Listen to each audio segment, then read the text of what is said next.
자, 우리 같이 말씀 보도록 하겠습니다. 누가복음 9장 23절에서 24절 말씀이에요.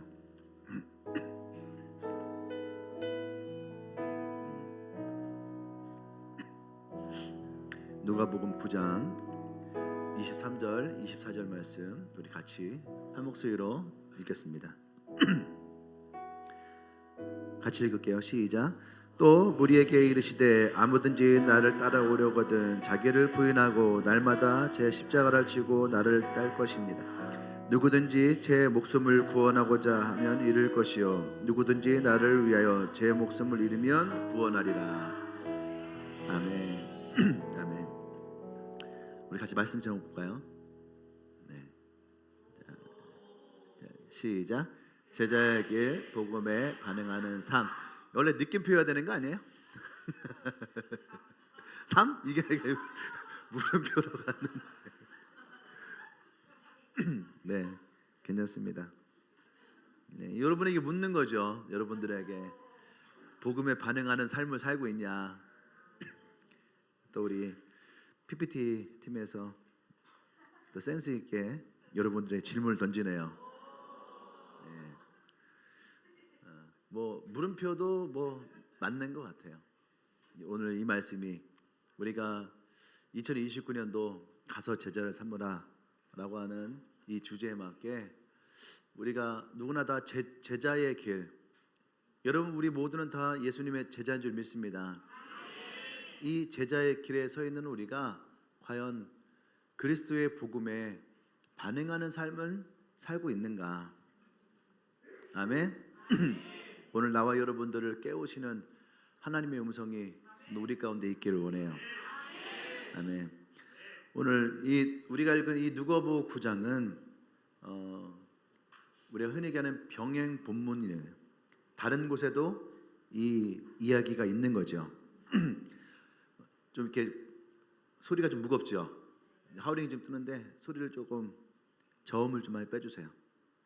네. 그래서 오늘 이 본문은 우리가 보면은 예수님이 제자들에게 마태복음 16장에서 너희는 나를 누구라 하느냐라고 하는 이 질문을 통해서 베드로가 주는 그리스도시요 살아계신 하나님의 아들이십니다. 이 고백을 해요. 근데 오늘은 똑같이 예수님이 제자들에게 사람들이 나를 누구라 하느냐, 또 너희는 나를 누구라 하느냐라고 할 때에 베드로가 주는 그리스도십니다라고 마태복음보다는 짧게 얘기를 합니다. 요거는 조금 차이가 있어요. 이 마태복음에서 배경을 보면은 베드로가 주는 그리스도이십니다라고 하는 이 고백을 통해서 마태복음과는 조금 다른 제자들이 이 말씀으로 인하여서 좀 열광하고 흥분할 수 있는 그런 분위기예요. 왜냐하면 이제 예수님이 그리스도가 되신다라는 말은 다른 말로 하면은 예수님이 메시아가 돼요. 메시아는 구원자죠. 이스라엘이 그동안 기다려왔던 하나님의 구원자가 우리에게 와서 우리를 이제 로마로부터 우리를 해방하고 다윗 시대와 같이 강력한 국가를 형성해 나갈 수 있는 그러한 것이 예수님으로부터 시작되어진다라고 하는 거죠. 그럼 예수님이 왕이 되어지면 예수님의 좌편과 우편에 이 제자들이 앉아서 예수님과 함께 이 나라를 다스릴 이 권세자의 인생을 살아갈 것을 생각할 때에 이들은 수없이 많은 꿈을 꾸면서 그 마음이 부풀어 있었다라고 하는 거죠. 아멘. 그런데 마태복음과 다른 것 중에 하나가 뭐냐면 이 누가복음에서는 예수님의 제자들에게 이 상황에서 찬물을 끼얹는 말씀을 하세요. 너희들은 이런 꿈을 꾸고 있잖아. 그런데 나의 꿈은 너의 꿈과 달라. 이들은 예수님과 함께 나아갈 때에 레드카펫을 걸어가면서 수많은 사람들이 이들에게 환호성을 치고 그래서 무슨 개선장군과 같이 전쟁에서 큰 승리한 사람과 같이 이들이 궁전에 들어가는 이러한 꿈을 수없이 꾸고 있었다면 예수님이 꾸셨던 꿈은 그게 아니었어요. 종려나무 가지를 그 예수님 앞에 흔들면서 예수님의 십자가의 길로 걸어가실 십자가의 길을 예수님은 꿈을 꾸고 계셨다라는 거죠. 아멘. 그래서 예수님이 제자들에게 던지셨던 말은 뭡니까? 인자가 고난을 받고 죽어야 한다. 나는 고난을 받고 죽어야 한다. 그리고 너희도 나를 따라오려거든 너를 부인하고 너의 십자가를 지고 나를 따라와야 되는 거야. 할렐루야. 이것이 다른 종교와 다른 기독교의 역설적인 모습이에요. 다른 종교는 승리를 취하죠. 그러면 그 승리로 인하여서 수많은 전리품을 취하고 땅을 취하고, 그래서 승리한 자들은 그 모든 것을 다 가질 수 있는 거죠. 근데 기독교는 그렇지 않다는 거죠. 기독교에서 얘기하는 승리는 그것이 아니라는 거예요. 세상에 말할 때의 승리는 모두가 다 기뻐하고 즐거워하고 축제를 하고, 근데 예수님이 말씀하신 승리는 이미 그 승리가 선포되어진 순간 예수님은 죽으셨어요. 예수님은 십자가로 가서 죽으시고 또 그 십자가에서 부활하신 것이 승리라는 거죠. 아멘. 이것이 세상과 예수님 또 우리가 믿고 있는 그 말씀의 핵심적인 부분이에요. 왜 그럴까요, 여러분? 왜 세상은 신과 권력과 이 전쟁의 승리를 가장 중요한 승리의 원칙으로 바라보는데, 왜 기독교는 예수님이 죽으시고 부활하심을 가장 중요한 승리의 말씀으로 우리에게 얘기하고 있을까요? 여러분, 이 말씀은 세상 사람들에게는 전혀 적용되지 않는 거죠. 이것은 철저하게 예수를 믿는 사람들에게만 적용되어지는 말씀이에요. 아멘. 세상의 사람들은 내가 전쟁을 치렀고 이겼어요. 그리고 그 이긴 것을 가지고 내가 얼마든지 그 승리의 기쁨을 누릴 수가 있는 거죠. 근데 기독교는 그렇지 않다는 얘기죠. 기독교는 예수님이 더 높은 곳에 올라가시는 것이 아니라 더 낮은 곳에 내려가셔서, 어떻게 왕이 된 사람이 제자들의 발을 씻겨주고 왕이 될 사람이 거지와 세리와 창녀를 만나셔서 그들을 자신의 친구로 삼을 수 있느냐? 여러분, 십자가 없는 영광은 가짜라는 거죠. 그래서 믿는 자들에게는 십자가가 영광이고 은혜고 능력이지만 예수를 믿지 않는 사람들에게는 어리석은 거죠. 이 말씀은 예수를 믿지 않는 사람들에게 얘기하는 것이 아니에요. 예수를 믿고 예수를 따라오는 자들에게 예수님이 하시는, 어쩌면은 수없이 많은 기독교인들이 있지만 모든 기독교인들이 이 말씀을 수긍하며 따라올 것은 아니거든요. 그 중에도 예수님을 바라보며 관망하는 누구죠? 그 카일 목사님이 썼던 너는 예수님의 제자냐 팬이냐 제자냐 라고 하는 이 책에서 했던 것처럼 수많은 사람들은 예수님을 관망하는 사람들이 많아요. 교회를 다니면서도 예수님의 십자가에 지나가는 모습을 그냥 관망하죠. 내 인생에 예수님이 십자가를 지고 가시는 것을 관망하는 사람들이 있어요. 그때 던지는 말이 너는 예수님의 팬이냐 아니면 제자이냐. 똑같이 팬도 열광할 수 있고 제자도 열광할 수 있지만 팬은 그 자리에서 열광하는 것이고 제자들은 예수님의 그 십자가의 길을 따라가는 거죠. 나와 여러분의 인생에 드려진 십자가가 짐이 되어진다면 여전히 우리는 그 십자가를 관망하고 바라보고 있는 사람이에요. 하지만 우리가 예수님이 그 십자가가 예수 그리스도가 우리에게 주시는 영광의 통로인 것을 우리가 믿는다면 우리는 능히 예수님과 함께 그 십자가를 지고 갈 수도 있습니다. 아멘.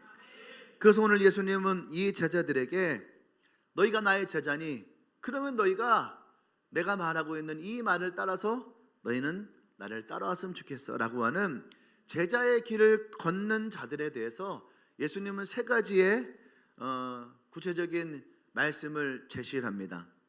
저는 이 세 가지가 우리가 복음에 반응하는 사람, 복음에 반응하는 삶이다라고 저는 얘기하고 싶어요. 아멘. 우리는 누구나 다 예수를 믿죠. 이 가운데서 예수를 믿지 않는 사람들은 저는 없다고 생각을 해요. 누구나 다 예수를 믿어요. 하지만 예수를 믿는다 해서 예수가 내 안에 계신 것은 아니에요. 내가 예수를 믿는다 해서 모두가 다 이 복음에 반응하는 것은 아니에요.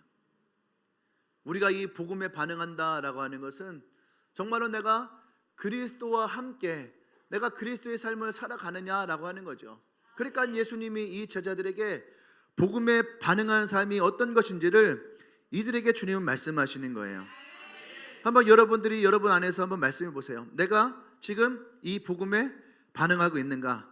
아니면 여전히 그냥 나는 예수님을 믿지만 이 십자가의 복음이 나에게는 비껴가고 있느냐?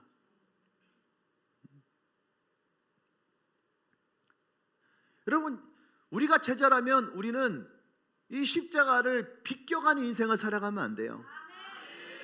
우리는 예수님의 그 십자가를 지나가야 돼요. 그 십자가를 지나갈 때 우리에게 이 복음의 능력이 나타나게 되는 거죠. 아멘. 우리가 비행기를 탈 때에 안전 지나가는 데 있잖아요. 검색대를 지나가잖아요. 그죠? 그러면은 우리가 금속 물질이 있느냐 없느냐가 이 검색대를 지나갈 때에 드러나게 돼 있잖아요. 마치 우리가 그리스도인이냐 그리스도인이 아니냐, 내가 이 십자가의 복음을 가지고 있냐 가지고 있지 않느냐를 우리가 십자라고 하는 검색대를 지나갈 때에 그때에 저는 거기에서 복음이 반응이 되어진다고 생각을 해요. 거기를 지나가야지 이 복음이 반응이 되어지는 거고. 근데 하지만 그 검색대를 비껴가면 여러분, 우리가 복음의 이 검색대를 비껴가면 검색대를 비껴갈수록 아무런 반응은 나타나지 않아요. 우리는 교회를 다니지만 정말로 복음이 내 안에서 살아있느냐, 이 복음에 우리가 반응하며 살아가고 있느냐라고 하는 것은 또 다른 이야기라는 거죠. 자기를 위해 살아가는 사람들은, 여러분, 자기를 위해 살아가는 사람들은 여러분 복음에 반응하지 않아요. 복음에 반응한 사람은 결코 자기를 위해서 살아가지 않습니다. 아멘. 자기를 위해 살아가는 사람들은 복음이 그렇게 중요하지 않아요. 신앙생활을 하죠. 교회는 다니죠. 하지만 복음이 나의 삶 가운데 그렇게 중요하지 않을 수 있어요. 그저 그냥 나 하나 예수 믿고 그냥 신앙생활 하는 것으로 만족해 나아갈 수 있죠. 그것이 뭡니까? 자기를 위해 살아가는 사람이에요. 근데 복음 가운데 살아간다라고 하는 것은 예수님이 십자가의 길을 걸어줬던 그 십자가를 따라가는 거예요. 결코 이 복음은 혼자 우리 가운데에서 머물러 있지 않습니다. 그래서 예수님이 뭐라 말씀하셨습니까? 하나님을 사랑하면 이웃도 사랑하게 돼 있다는 얘기예요.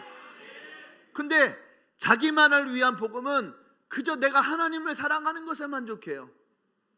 근데 예수님이 말씀하시는 것은 이 복음은 절대 하나님만 사랑하지 않는다는 거죠. 하나님을 사랑하면 이웃도 사랑하는 거예요. 그래서 요한일서에서 요한이 뭐라고 얘기했습니까? 너희가 하나님을 사랑한다면서 형제를 사랑하는 것은 거짓이라고 얘기를 해. 너가 정말로 하나님을 사랑하면 형제도 사랑할 수 있다라고 하는 거죠. 아멘. 여러분, 복음에 반응하는 삶이 바로 제자의 삶이에요. 제자의 삶이 바로 복음에 반응하는 삶이에요. 구약시대에 가장 중요한 원칙이 있죠. 얼마 전에 사모님이 설교 때 얘기했는데, 구약의 굉장히 중요한 원칙은 뭐냐면 아브람과 하하를 통해서 하나님은 그의 백성들을 형성하실 때에 낳고 했어요. 그것이 하나님의 백성을 형성하는 방법이었어요. 그런데 신약시대에 돌아오면서 예수님은 우리에게 말씀하셨던 이 복음의 방식이 신약시대엔 바뀌었어요. 구약에는 낳고 했다면 신약은 제자를 삼고 해요. 아멘. 제자를 삼고. 그래서 예수님이 십자가에 죽으시고 부활하시고 나서 40일 만에 천국에 올라가실 때에 예수님이 제자들에게 남겨졌던 말씀, 마태복음 28장 18절 20절에 내가 하늘과 땅의 모든 것을 너희에게 주노니 너희는 가서 모든 족속으로 제자를 삼아 아버지와 아들과 성령의 이름으로 세례를 주고 내가 너희에게 분부한 모든 것을 다 가르쳐 지키게 하라. 볼지어다 세상 끝날까지 내가 너희와 항상 함께 있을 것이다. 할렐루야. 이것이 예수님의 제자들에게 남겨졌던 가장 위대한 말씀이셨어요. 이 말씀은 뭐예요? 오늘 우리가 얘기하는 말씀으로 나누면 제자는 복음에 반응하는 삶을 살아야 된다는 거죠. 이 복음에 반응하며 살아가는 것이 바로 제자의 삶이고, 이 사람들은 십자가를 비껴가지 않아요. 십자가를 지나가게 되어 있다는 거예요. 십자가를 통해서 살아간다라는 거죠. 아멘. 그래서 예수님은 이 제자들에게 이 십자가에 반응하는 삶이 어떤 것이냐, 십자가를 지나가는 것이 어떤 것이냐, 복음에 반응하는 제자의 삶이 어떤 것이냐를 오늘 세 가지로 우리에게 제시하고 있어요. 아멘. 나는 우리 세 가지가 여러분을 하나님의 영광의 통로로 이끌어가는 하나님의 은혜가 되기를 원합니다. 할렐루야. 아멘. 첫 번째는 뭐냐면 자신을 부인하라라는 거죠. 자신을 부인하라. 내 안에 나를 내려놓는 싸움이 있다라고 하는 거예요. 나 자신을 부인하는 것, 나라고 하는 나의 모습을 부인하는 것, 이것이 내 안에 또 다른 나와 싸움하고 있는, 예수님은 제자의 길을 걷기 위한 첫 번째 조건이 바로 자기 부인이라는 거예요. 예수를 믿는 것은 내가 죽고 예수님이 내 안에 사시는 거죠. 그래서 요한복음 15장에서도 예수님이 계속 반복적으로 우리에게 말씀하시는 것이 내 말이 너희 안에 있고 너희가 내 안에 거하면, 우리는 단지 예수님의 말씀을 듣고 예수님의 말씀으로 살아간다라고 하는 것만 생각을 해요.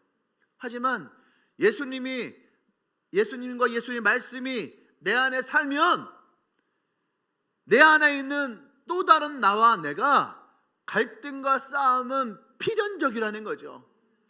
처음 사도 바울이 예수님을 만났을 때에 예수님의 말씀으로 살아간다라는 것을 믿었어요. 근데 그 말씀으로 살아가면 살아갈수록 사도 바울 안에 있었던 자신의 옛 모습과 부딪힐 수밖에 없어요. 그동안 내가 살아왔던 내 가치관, 나의 삶의 목표, 내 인생의 목표, 내가 가장 중요하게 여겼던 것들, 이 가치들이 부딪힐 수밖에 없는 거죠. 그때 사도 바울이 이 부딪힘 속에서, 이 갈등 속에서 고백한 것이 뭡니까? 내가 죽고 예수가 사는 거예요. 내가 그리스도와 함께 십자가에 못 박혔나니 이제는 내가 사는 것이 아니요 내 안에 나를 위하여 십자가에서 죽으신 그 예수 그리스도, 아멘, 그분을 믿는 그 믿음 안에 살아가는 거. 내가 그리스도와 함께 죽었다라는 거죠. 그래서 내 안에 내가 죽고 예수가 살고, 근데 그 예수가 나를 위해서 십자가에 죽으셨던, 나를 사랑하셔서 십자가에 죽으셨던 그 예수를 믿는 믿음. 할렐루야. 이것이 바로 예수님이 말씀하셨던 자기 부인이라는 거죠.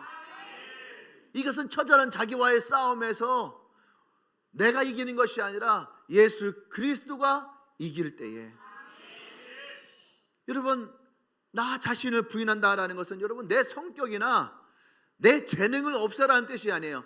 내가 예수를 믿으면 내가 좋아하는데 나 좋아하는 거 저걸 못 할 수도 있잖아. 내가 예수를 믿으면 나 저런 거 사고 싶은데 내가 저 못 살 수도 있잖아. 내가 예수를 믿으면 나는 어떤 것을 하고 싶은데 예수 믿으면 내가 저런 거 할 수 없잖아 라고 사람들이 그렇게 생각을 해요. 근데 예수님이 우리에게 말씀하시는 자기 부인은 내가 내 성격, 내가 하고 싶은 거, 내가 갖고 싶은 거, 내 재능은 그런 거를 없애라고 우리에게 말씀하시는 것이 아니에요. 예수님이 우리에게 말씀하시는 나 자신을 부인하라는 것은 내 인생의 운전대를 내가 하는 것이 아니라 예수님께 맡겨드리는 거죠. 내 권리를 넘겨드리는 거예요. 아멘. 우리가 흔히 그런 말 하죠. 운전대를 넘겼다라는 표현을 우리가 씁니다. 내가 교회를 다니면서도 여전히 내가 주인 노릇할 때가 많다라는 거예요.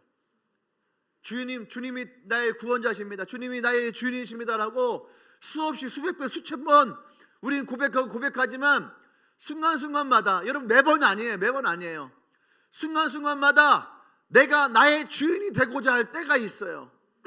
어느 순간만 되면 내가 내 주인이 되고자 하는 때가 있어요.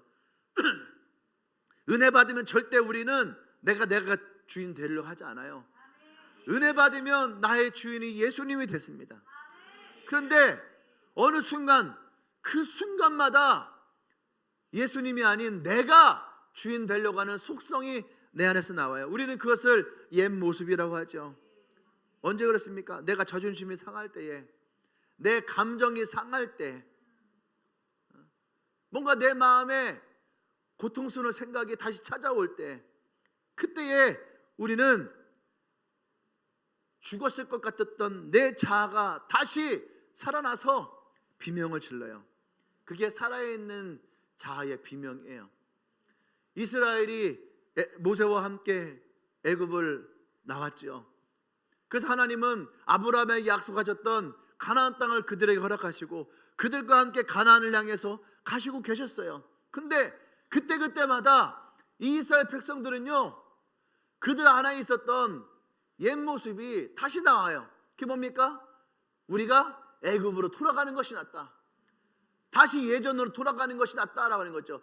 애굽의 종노릇하던 인생이 지금 이 광야에 살아가는 것보다 낫다라고 그들은 얘기를 해요. 마치 오늘 예수님이 자신을 부인하라고 하셨던 이 말씀처럼 이스라엘 백성은 자신을 부인했어야지 돼요. 자신의 정체성이 어떤 것인지를 깨달았어야 되는 거예요. 하나님에게서 창조되었고 아브라함의 후손으로 하나님의 언약을 가진 백성이었고, 그래서 그들의 부르짖음을 듣고 하나님이 그들을 애굽에서 더 이상 종노릇하는 것이 아니라 하나님의 백성으로서 그들에게 약속하셨던 가나안 땅을 줄 것이라고 하는 그 믿음, 이제 너희가 하나님의 자녀고 하나님의 백성이라고 하는 그 정체성의 믿음을 가지고 이들은 갔어야 되는 거예요. 근데 그들은 다시 옛 모습을 바라보면서 다시 애굽의 종노릇하는 것이 그들에게 좋았다라고 하는 옛사람을 꺼내들어요. 순간순간마다 그 옛사람을 꺼내들어서 종노릇하는 인생이 좋았다라고 얘기를 해요. 우리도 그럴 때가 있다라는 거죠. 옛사람의 모습을 그리워하면서 사단의 종노릇했던 인생이 더 좋았다라고 생각되어지는 그 순간순간이 우리에게 찾아와요. 그래서 우리는 내 안에 있던 내 자아의 비명 가운데에 갈등하고 싸우는 수는, 여러분 그 자아를 우리는 이겨내야지 돼요. 아멘. 매일매일 사도 바울은 자기를 쳐서 복종시켰다고 해요. 로마서 7장에서는 죽음의 늪에 빠져있는 그의 모습을 보면서 순간 떠올렸던 예수 그리스도로 말미암아 살아나는 것을 경험하게 되죠. 그때 사도 바울이 고백하는 것이, 이것은 내가 이겨낼 수 있는 것이 아니라는 거예요. 내가 이겨내려고 이겨낼수록 그때마다 더 끝을 알 수 없는 늪에 빠져들고 있는 자기의 모습. 하지만 그 속에서 예수 그리스도를 발견했을 때에, 아멘, 죄와 사망의 늪에 빠져있는 나를 성령과 생명의 능력으로 나를 건지시는 예수 그리스도를 바라보았던 사도 바울과 같이 난 여러분들이 예수 그리스도를 바라보기를 원합니다. 아멘. 여러분, 자녀가 여러분들의 뜻대로 되지 않습니까? 부모님이 여러분의 뜻대로 되지 않아요. 직장의 상사가 나의 뜻대로 되지 않아요. 재정이 여러분 뜻대로 되지 않습니까? 그것이 여러분들의 주인이라는 거예요. 자녀가 뜻대로 되잖아요. 여러분, 내가 자녀의 주인 노릇하고 있기 때문에 그런 거예요. 돈 때문에 밤잠을 설칠 때가 있습니까? 그러면 내 인생의 공급자가 나라고 하는 거예요. 내 인생에 내가 공급자이기 때문에 어떻게 하면은 내가 돈을 만들까? 어떻게 하면 내가 돈을 구할 수 있을까? 자기를 부인한다는 것은, 주님, 나는 아무것도 아닙니다. 이것은 내가 할 수 없는 겁니다. 주님이 나의 공급자시고 내가 주님에게 붙어 있으면, 주의 말씀을 내가 믿고 신뢰해서 그 말씀을 내가 가지고 있으면 주님이 내 삶 가운데에 나의 공급자가 되십니다라고 하는, 오직 주님만이 나의 구원자시고 오직 주님만이 나의 능력이십니다라고 하는 이 고백. 그래서 내 마음에, 내 인생에, 내 삶에 이 권리를 주님 앞에 포기하고 내어드리는 것. 내가 죽을 때 비로소 내 안에 예수님이 일하기 시작하시는 것. 어떤 분들은 이 말씀이 부딪히게 될 거예요. 오늘 이 십자가의 설교가 누군가에게는 부딪힘이 될 거예요. 왜 부딪힐까요? 십자가를 지나가지 않고 십자가를 비껴가니까 부딪히는 거예요. 이 십자가를 내가 믿고 내가 이 십자가의 길을 내가 주님과 함께 동행할 때 우리는 이 십자가를 지나가게 되어 있어요. 하지만 이 십자가를 지나가지 못하면 여전히 내 자아가 살아서 이것에 대해서 우리는 비난할 수도 있고 비평할 수도 있고 판단할 수도 있고, 그럼 여러분 절대 이 십자가는 지나갈 수가 없어요. 이 십자가가 나에게 와서 계속 부딪히게 되고 부딪히게 되고 부딪히게 되고. 그래서 요한도, 사도 바울도 우리에게 말하는 것이 뭐냐면, 내가 그 말씀 안에서 죽어야지 비로소 예수님의 말씀이 내 안에서 살아나는 거죠. 할렐루야, 아멘. 두 번째, 예수님이 이 제자들에게 말씀하셨던 것이 날마다 자기의 십자가를 지라. 날마다 이 십자가를 지라. 이 누가복음에만 특별히 기록되어진 단어가 바로 날마다예요. 날마다. 다른 데서는 너희가 나를 따라오려거든 너를 부인하고 내 십자가를 지고 나를 따르라 라고 말씀하세요. 근데 이 누가복음은 예수님이 날마다라고 말씀하세요. 날마다 내 십자가를 지고 나를 따르라. 아멘.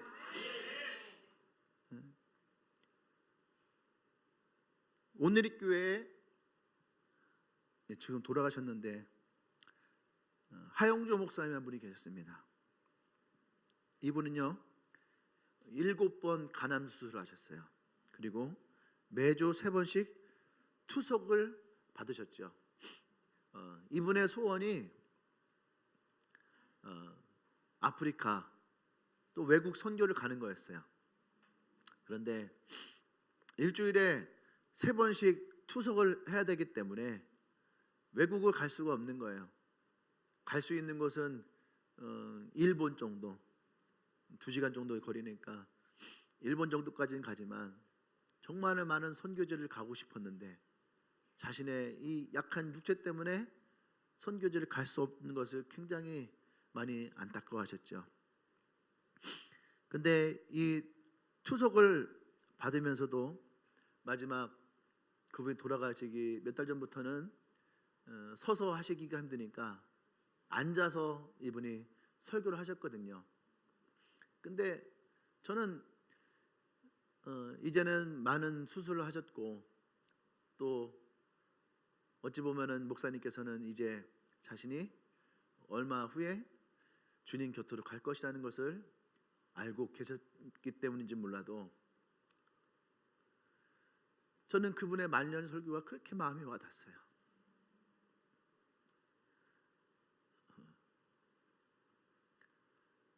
그 복음 앞에 선 그분의 말씀은 누구를 이해를 시키고 설득하고자 하는 그런 설교가 아니었어요. 믿음의 확신이 있고 그 믿음의 확신 가운데에 주님이 주셨던 그 복음을 누구보다도 가장 선명하게, 마치 어둠 가운데에 어떤 빛 한 줄기가 그 순간 어떤 것보다도 가장 밝게 빛났던 것처럼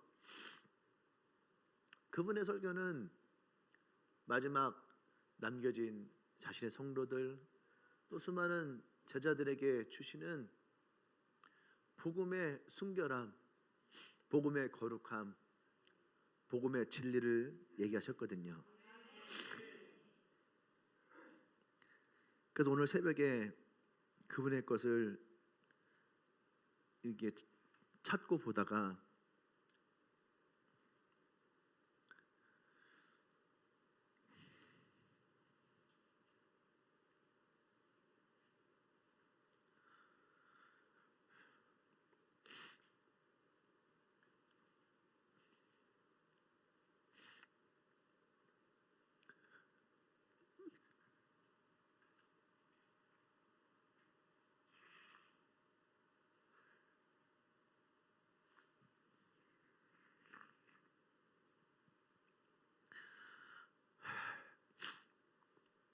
그분이 하셨던 말씀이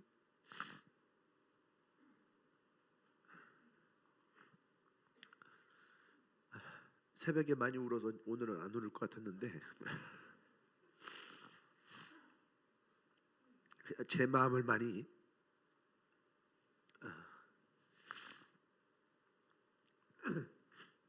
그분이 그렇게 말씀하셨거든요. 사명자는 그 사명이 끝날 때까지 죽지 않는다. 사명자는 그 사명이 끝날 때까지 죽지 않는다. 병은 내 몸에 있지만 내 영혼은 날마다 십자가를 지고 복음의 길을 갑니다.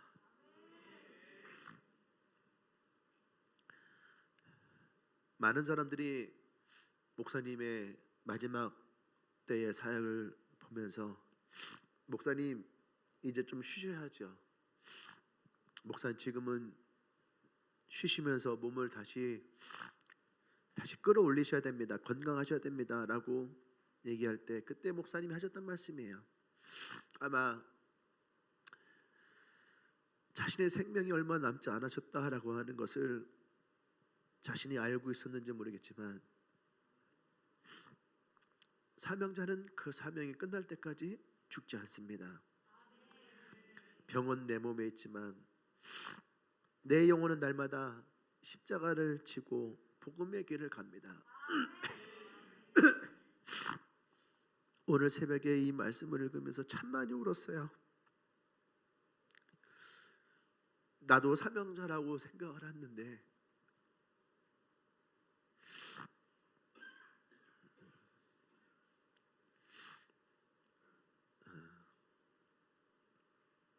나는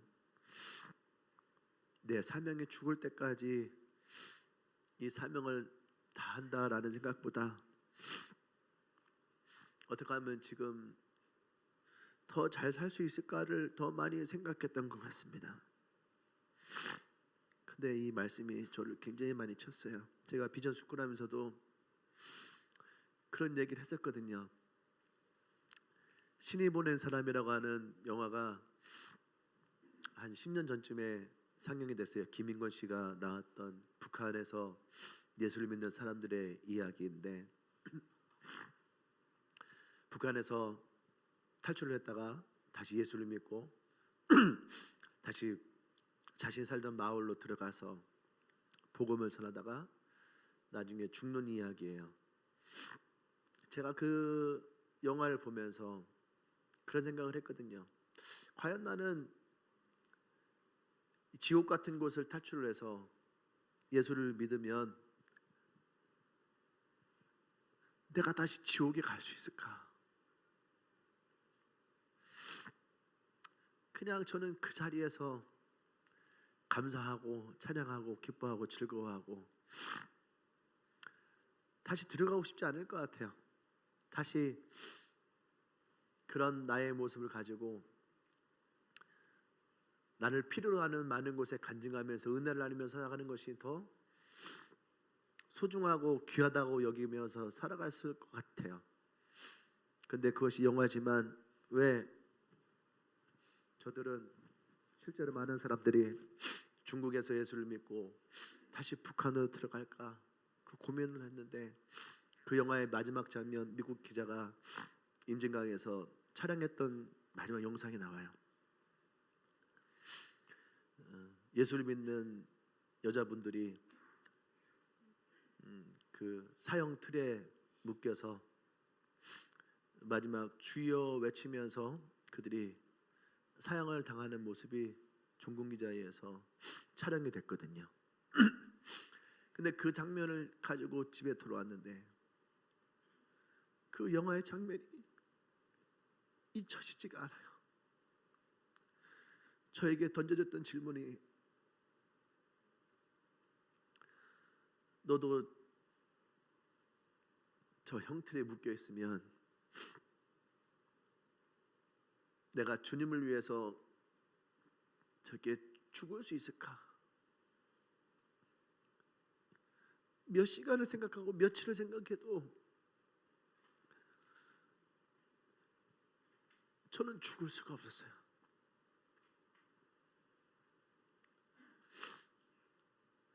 그 모습이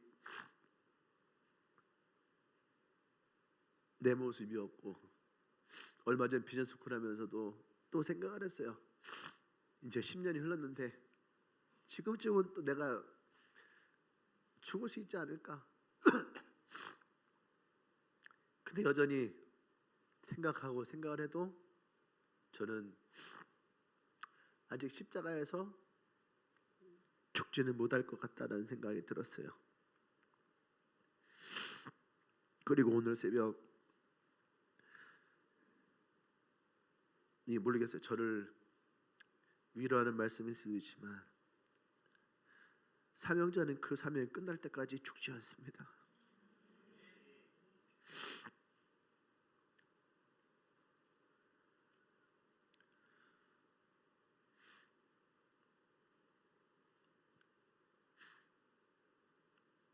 우리의 생명이 다할 때까지 우리는 사명자예요. 오늘 내가 울지 않으려고 일부러 설교 전에도 재미있고 즐거운 거를 좀 보다가 들어오려고, 일부 때도 어제 거의 밤을 새서 설교를 했기 때문에 이 컨디션이면 울지 않을 수 있겠다 생각을 하고 올라갔는데 계속 눈물이 나가지고 내가 2부 때는 재밌고 즐거운 거 보고 올라가서 울지 않으리라 생각했는데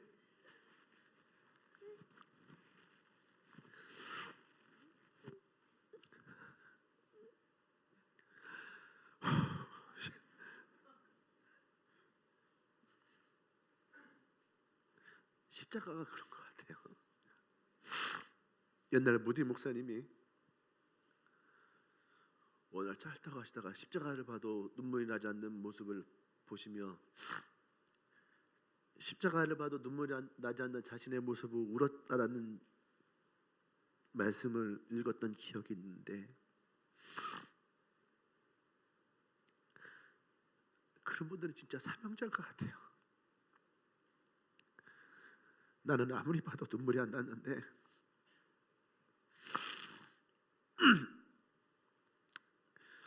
여러분, 하영준 목사님 말씀처럼 병은 여전히 내 몸에 있어요. 가난도 여전히 내 삶에 있어요. 고통도 여전히 내가 끌어안고 할 수밖에 없고, 문제도 여전히 매일매일 내 삶 가운데에 나오게 되죠. 하지만 하나님이 나를 택하시고 나를 제자 삼으시고, 하나님이 나의 가정이 되었던, 나의 직장이 되었던, 캠퍼스가 되었던, 어디가 되었던, 내가 예수님의 제자로서 사명을 받았다면 내 영혼은 날마다 십자가를 지고 복음의 길을 가야 합니다. 아멘. 그래서 우리가 예수님의 십자가를 져야 되는 거죠. 날마다 우리는 이 십자가를 져야 돼요. 아멘. 여러분, 꼴 보기 싫은 남편이 십자가가 아니에요. 속삭이는 자녀가 십자가가 아니에요. 재정적인 어려움을 견디는 것도 십자가가 아니에요. 고통과 아픔을 참고 있는 거, 여기에도 대전에 남아있는 것이 여러분 십자가가 아니에요. 그것은 그저 고통이에요.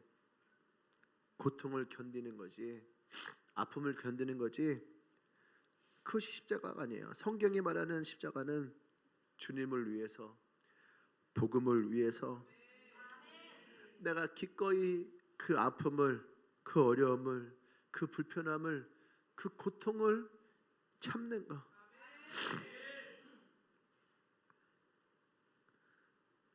그것이 십자가죠. 남들은 편법에 서서 돈을 벌 때, 좀 여러분들은 주님 때문에 정직해서 손해를 볼 수도 있어요. 남들은 비난하고 함단할 때 주님 때문에 억울한 일을 당하고 신목할 수도 있어요. 그것이 십자가일 수 있는 거죠.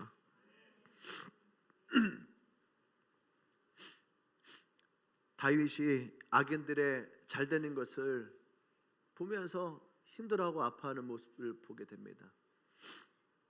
그런데 예수님은 제자들에게 너희는 나를 바라보고 십자가를 지고 나를 따라와라. 이 두 가지의 말씀을 우리는 비교하면서 볼 수 있어야지 돼요. 왜 그럴까요? 여러분, 악인들의 잘됨을 부러워하지 마십시오. 아멘. 저들에게는 십자가가 없기 때문에 그래요. 우리가 십자가를 바라보면서 우리의 삶이 찾아오는 많은 어려움들을 겪고 보고 경험했을 때에 분명한 것은 제자들도 예수님이 이 말씀하셨던 이때에 이 말씀을 믿고 신뢰하지 않았어요. 몰랐어요. 근데 십자가에 죽으시고 부활하셨을 때에, 그때 비로소 부활한 예수님을 만날 때 이 제자들은 십자가를 지고 주님을 따라간다는 것이 어떤 것인지를 알게 돼요. 무슨 말입니까? 죽음이 끝이 아니라는 거예요. 죽음이 끝이 아니라는 거예요. 악인들이 잘 되는 것, 여러분, 그들에게는 죽음이라는 끝이 찾아오게 돼 있어요. 근데 예수를 믿는 사람들에게는 그 죽음이 끝이 아니라는 것을 우리가 믿을 때에, 여러분, 십자가를 지는 것이 나와 여러분들에겐 더 이상 고통도 아니고 아픔도 아니고 그것이 단지 고난의 길이 아니다라고 하는 거예요. 아멘. 사울은 누구보다도 그것을 가장 잘 알았어요. 사울 왕은 하나님의 세운 왕이었지만 하나님이 그에게서 떠나가게 됩니다. 전쟁에 승리했어요. 많은 전리품을 취했어요. 하지만 그 안에는 그 기쁨을 누릴 수가 없었어요. 근데 어느 날 다윗이라고 하는 아주 작은 아이가 나왔어요. 근데 그 아이의 입에서는 만군의 여호와의 이름이 선포되기 시작했어요. 아멘. 근데 사울이 뭐가 아쉬워서 다윗을 그렇게 죽이려 했을까요? 뭘 그렇게 미워해서 죽이려 했을까요? 자기와 자기 나라를 위해서 충성하고 헌신했는데 왜 그렇게 다윗을 죽이려 했을까요? 다윗에게 보았던 단 한 가지예요. 자신에게 없는 것, 바로 하나님이 다윗과 함께 하시는 것. 할렐루야. 아멘. 그것을 사울이 알았기 때문에 그것이 부러워했고 그것이 시기가 났던 거예요. 여러분, 악인이 잘 되는 것들을 여러분 부러워하지 마십시오. 어느 때가 됐을 때에 그들이 정말로 부러워할 것은 내가 그리스도와 함께 한다라는 거예요. 내가 예수의 십자가를 가지고 있다라고 하는 거죠. 아멘. 그래서 주님은 우리에게 말씀하십니다. 날마다 이 십자가를 지고 나를 따라라. 여러분, 지치지 마십시오. 날마다 지는 그 십자가가 여러분을 거룩하게 만들고 여러분을 순결하게 만들고 여러분을 충분하게 만들 것이고, 할렐루야. 나와 여러분들의 가정과 회사와 캠퍼스와 모든 것을 변화시킬 수 있는 놀라운 하나님의 능력으로 우리 가운데 임하게 될 것입니다. 할렐루야. 아멘. 세 번째는 예수님은 제자들에게 마지막에 너를 부인하고 십자가를 지고 나를 따르라라고 얘기하세요. 예수님을 따라가야 합니다. 십자가만 지고 제자리에 서 있는 것은 그저 여러분 고행하는 거예요. 그 자리에 서서 십자가를 들고 있는 것은 그냥 고행하는 거예요.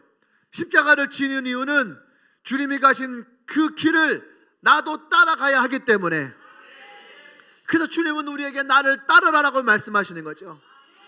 나를 따르라는 이 말씀 속에는 예수님이 내가 앞장서겠다라고 하는 뜻이 담겨져 있는 거죠. 내가 앞장설 테니까 너는 나를 따라라. 아멘. 사람들이 십자가를 지고 가는 것에 두려운 이유는 내가 혼자 져야 하기 때문에, 내가 혼자 감당해야 되기 때문에, 그래서 어쩌면 두려워할 수 있어요. 내가 과연 잘할 수 있을까? 내가 이겨낼 수 있을까? 그 두려움 때문에 십자가를 지는 것, 주님을 따라가는 것이 힘들고 어려울 수 있어요. 근데 주님이 우리에게 원래 나를 따르라 했던 이 말씀은 내가 너와 함께 하겠다라는 거죠. 그래서 예수님이 제자들에게 가서 제자를 삼으라 했을 때에 내가 세상 끝날 때까지 내가 너희와 항상 함께 할 것이다. 이 말씀이 우리와 함께 있는 거예요. 아멘. 그러니까 우리는 혼자 있는 것이 아니에요. 우리는 주님과 함께 이 십자가를 지고 주님을 따라가는 거죠. 아멘. 할렐루야. 그 주님은 이 제자들에게 결코 혼자가 아니라 내가 너와 함께 할 거야. 내가 너의 십자가를 함께 질 거야. 주님은 절대 우리를 채찍질하면서 먼저 가라고 말씀하지 않으세요. 주님은 이미 십자가를 지셨고, 그래서 주님은 그 십자가를 지신 그 말씀을 우리에게 하시는 거죠. 아멘. 제자들은 이 말씀을 처음에 믿고 신뢰하지 않았어요. 하지만 죽으시고 부활하신 그 예수님을 만났을 때에, 그때 이 제자들은 십자가를 지는 것이 어떤 것인지를 발견하게 됩니다. 그리고 이 제자들이 그 주님을 봤을 때에, 부활한 주님을 만났을 때에 이들은 십자가를 지게 되죠. 그리고 이 말씀에 따라서 예수님의 제자들은 자신들이 갈 수 있는 세상 끝을 향해서 나아가게 되어져요. 할렐루야. 아멘. 예수님은 나와 여러분들에게, 이 제자들에게 말씀하십니다. 나의 발자국을 보고 따라와라. 내가 이미 이 길을 이겨놓았다. 예수님이 먼저 걸어가셨던 그 십자가의 길을 오늘 나와 여러분들에게도 이 길을 따라오라라고 말씀하세요.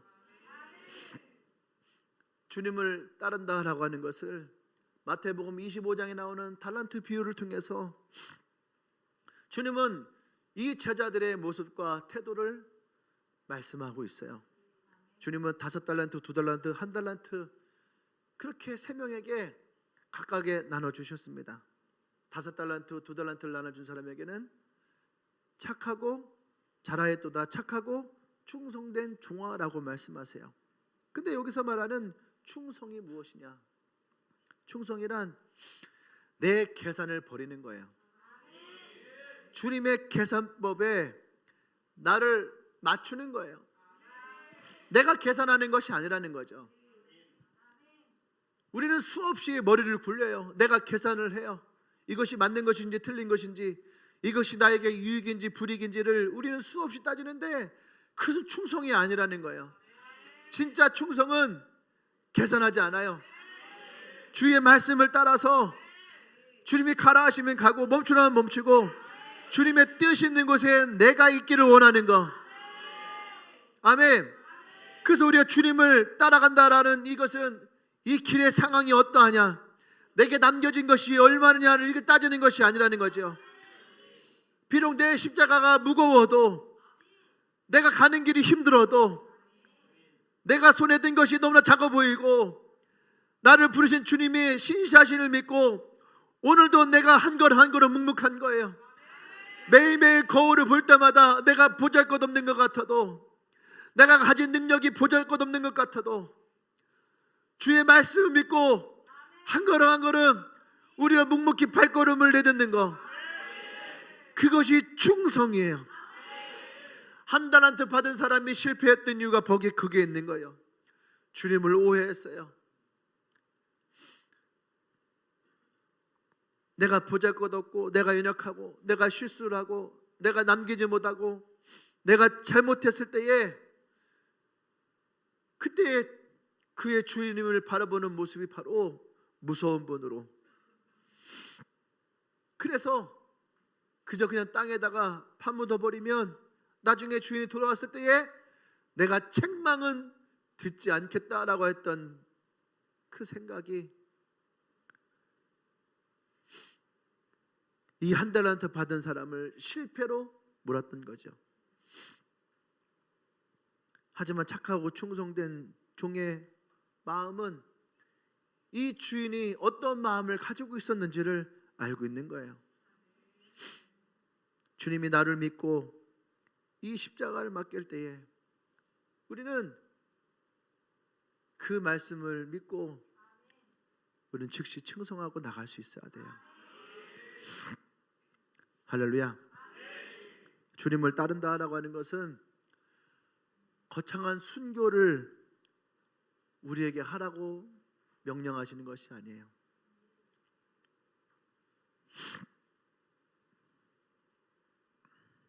내게 맡겨진 작은 일,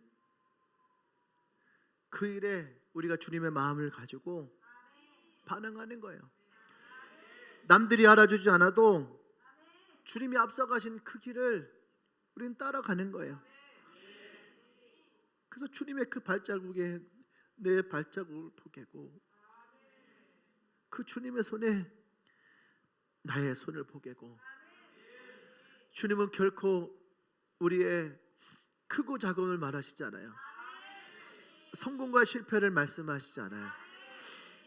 잘나고 못나고를 말씀하시는 것이 아니에요. 그저 네가 나를 얼마나 잘 따라오느냐 라고 하는 그 말씀이에요. 그것이 제자의 길이에요.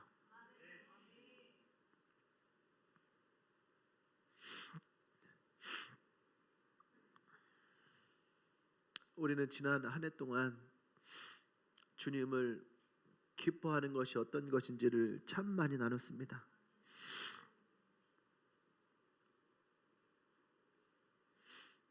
근데 주님을 기뻐하는 그 말씀 가운데서 우리가 꼭 잊지 말아야 될 한 가지는 그냥 기쁨을 누리며 그 자리에 머물러 있는 것이 아니에요. 근데 많은 크리스찬들이 그냥 기쁨을 누리며 그 자리에 머물러 있으려고 해요. 마치 베드로가 변호산에 올라갔을 때에 환상을 보고 예수님 여기가 너무 좋은 것 같아요. 내려가면은 또 핍박을 당하고 쫓겨야지 되고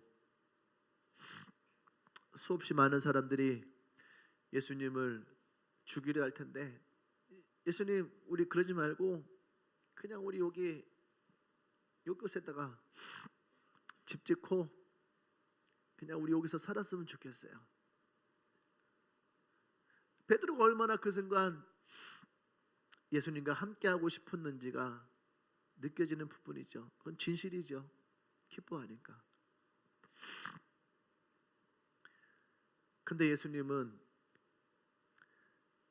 그 말씀을 받아들이지 않아요. 예수님은 가셔야 될 주님의 십자가의 길이 있으니까 그 산을 내려오셨어요.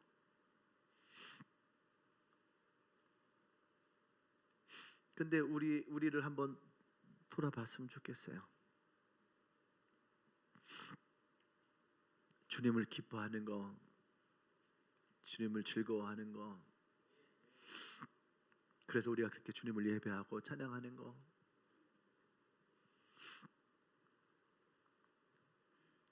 근데 우리 여러분 그곳에 머물러 있으면 안 되는 거예요. 우리는 주님을 따라가야 됩니다. 우리에게 말씀하시거든요. 너는 나를 따라와라. 주님 말씀하시거든요.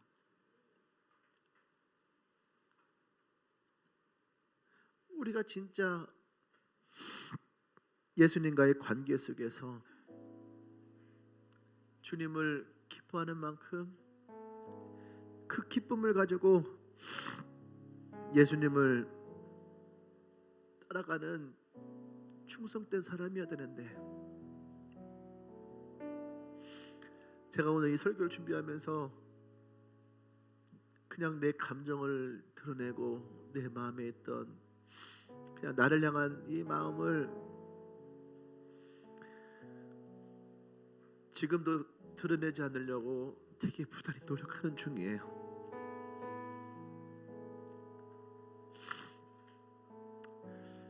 그래서 그냥 웬만하면 그냥 원고 준비한 선교문을 그냥 읽으면서 그 마음을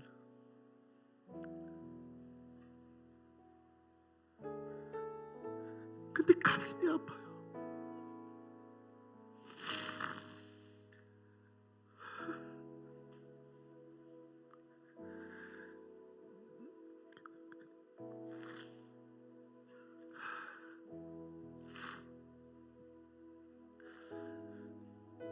여러분에게 내 감정으로 설교하고 싶지 않거든요.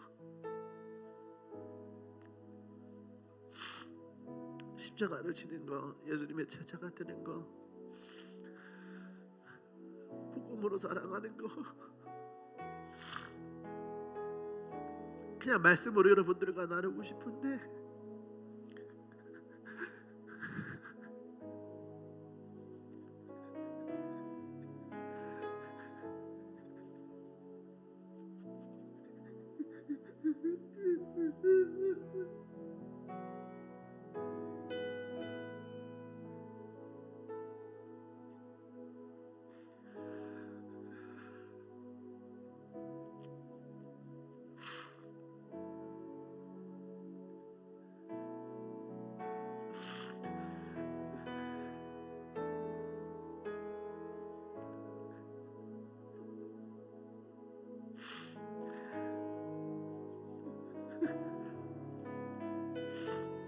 그냥 제 가슴이 답답해요.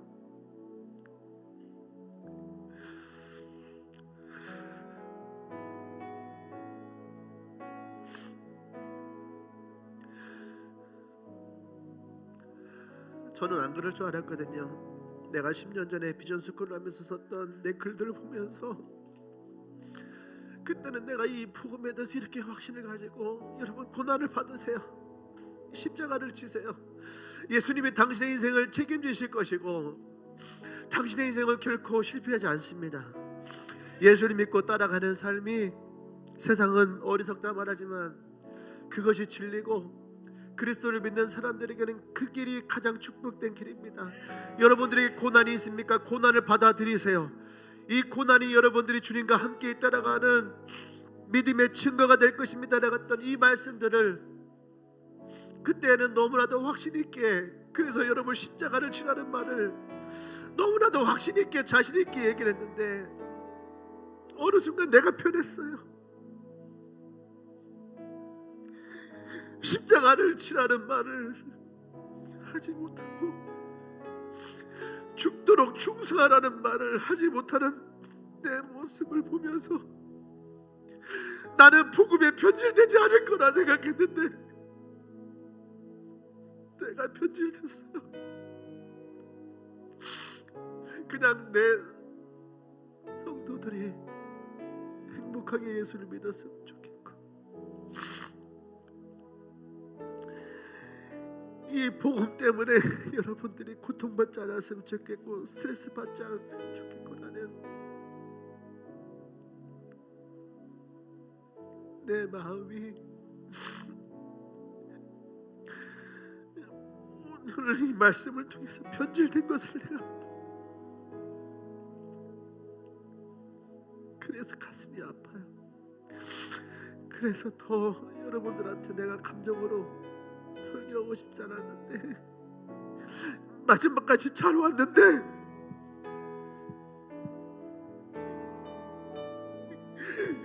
끝을 낼 수가 없어요.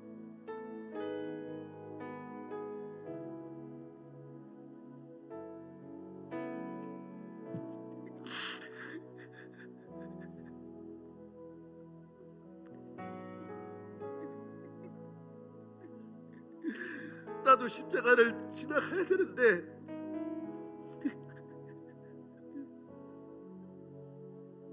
지금 지나가야 되는데 자꾸 부딪혀요.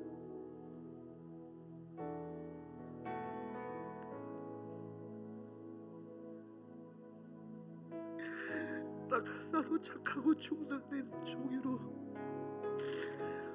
예수님처럼 죽도록 충성하는 사람이고 싶은데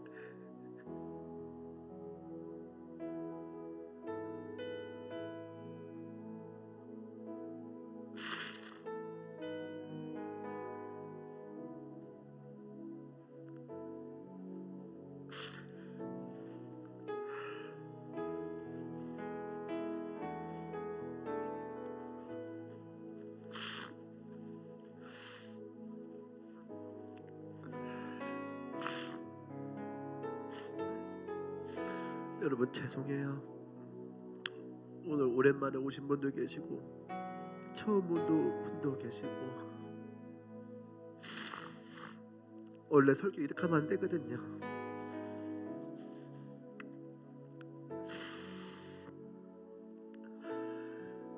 그냥 오늘은 그냥 그런 날이다. 여러분들이 이해해 주십시오.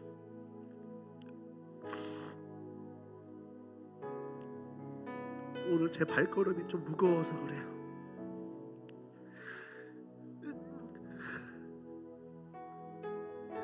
십자가를 지나서 예수님을 봐야 되는데 내 앞에 십자가가 너무 커요. 그래서 그 너머의 예수님을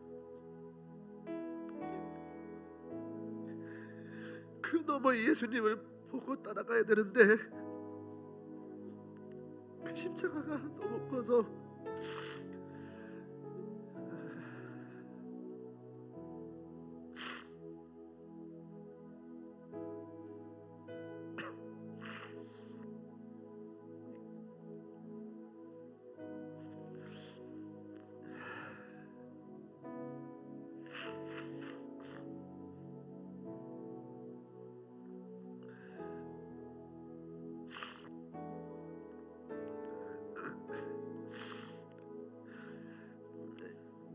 그냥 같이 기도했으면 좋겠습니다.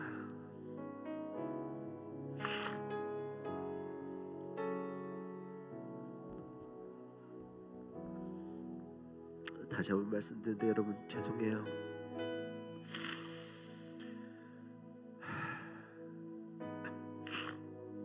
제가 아직 많이 부족해서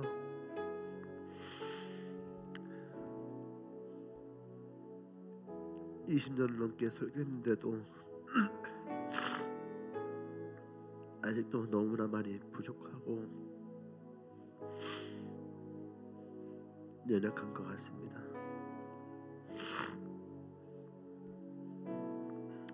하지만 우리 이 말씀을 통해서 우리가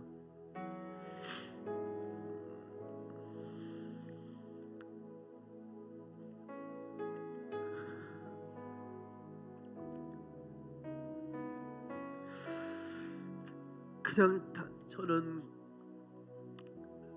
다시 시작하고 싶은 마음인 것 같아요. 예전에 주님만 바라보면서 개척했을 때 아무것도 가진 것도 없고 그냥 주님 한 분만 바라볼 때에 제가 매일매일 외쳤던 저의 표가 있거든요. 하나님께 목숨을 걸어라. 그러면 하나님이 네 인생 책임지신다. 저는 다시 그 말을 선포하고 싶어요.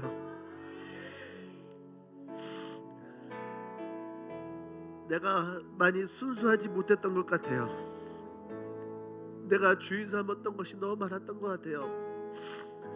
내가 책임져주도 못할 것 같으면서도 여러분의 재정을 염려하면서 내가 주인 삼았고, 여러분의 문제를 해결해 주지도 못하면서도 여러분들 문제에 내가 주인 삼아서 내가 해결해 주려고 했고, 여러분들 고통과 어려움들, 가정의 문제들 내가 어떤 것 하나 해줄 수 없는데, 때로는 이해도 못하는데 내가 그것들을 너무 교만해서 내가 끌어안고 내가 주인 삼았던 것 같아요. 그래서 예수님을 보지 못하고 그냥 그 문제들만 내가 보고 있던 것 같아요. 그래서 제자를 삼지 못하고 그냥 내 성도 삼은 것에 내가 만족하고 기뻐하고 살았던 것 같아요. 그건 아니잖아요. 그건 아니에요. 우리는 예수님의 제자가 돼야 되고 예수님의 자녀가 돼야 되고. 그래서 이 시간 저부터 회개하려고 합니다. 여러분들도 여러분들이 주인 삼았던 것이 있다면 이 시간 회개합시다. 여러분 전도를 가지고 눈물을 흘리고 고민했다면 그게 교만이에요. 영혼을 가지고 여러분들이 고민했다면 그것도 교만이에요. 내가 주인 삼았던 것들이에요.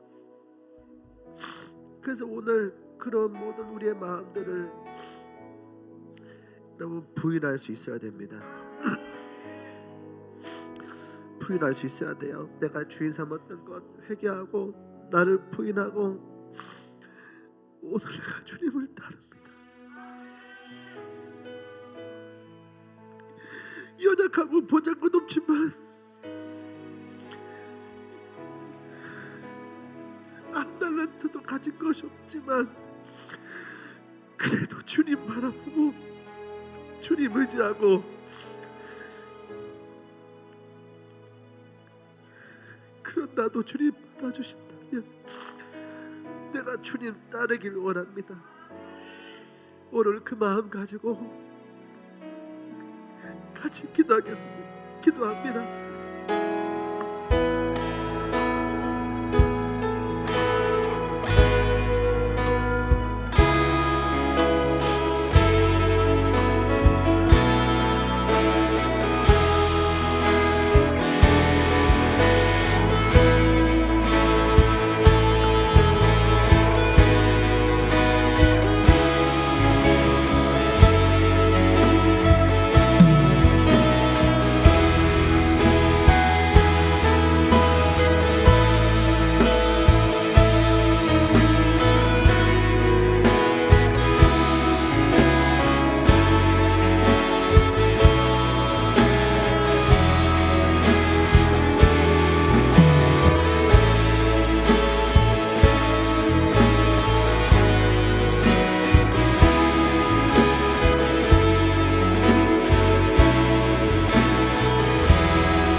오늘 택하시고 부르셔서 감사합니다.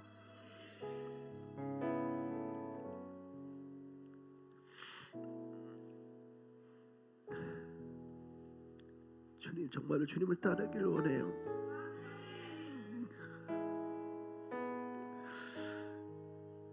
그렇게 충성스럽지 못해도 그래도 주님 따르기 원합니다. 그렇게 따르다 보면은 주님 그래도 더 충성스럽게 되지 않을까요? 그러니까 주님, 지금은 보잘것없고 연약하고 내가 주님 앞에 순종하고 충성하는 것이 너무나 작고 부족해도 주님 그래도 우리의 손을 잡아주셔서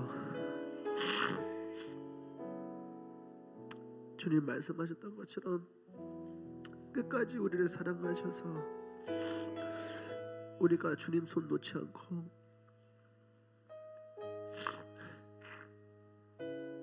끝까지 우리의 사명 다할 때까지 주님을 따라가길 원합니다.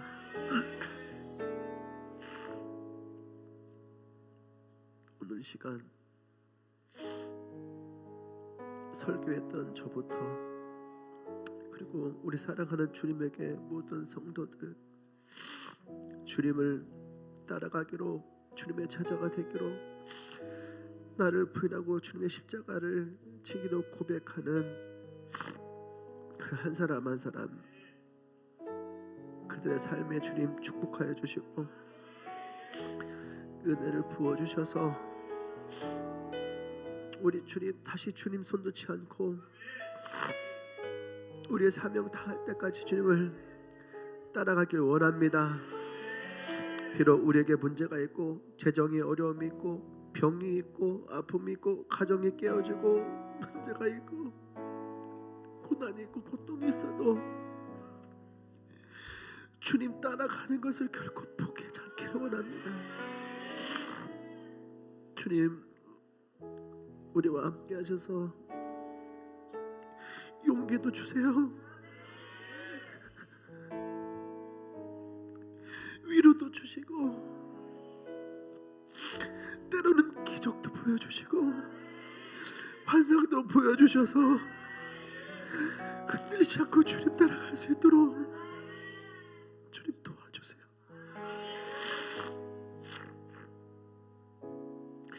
이제는 우리 주 예수 그리스도의 구속의 은혜와 하나님의 크신 사랑과 성령의 교통 역사하심이 오늘 주님을 따라가기로 고백하는 주님에게 모든 성도들을 위해 지금부터 영원토록 함께 하시기를 간절히 축원합니다. 아멘.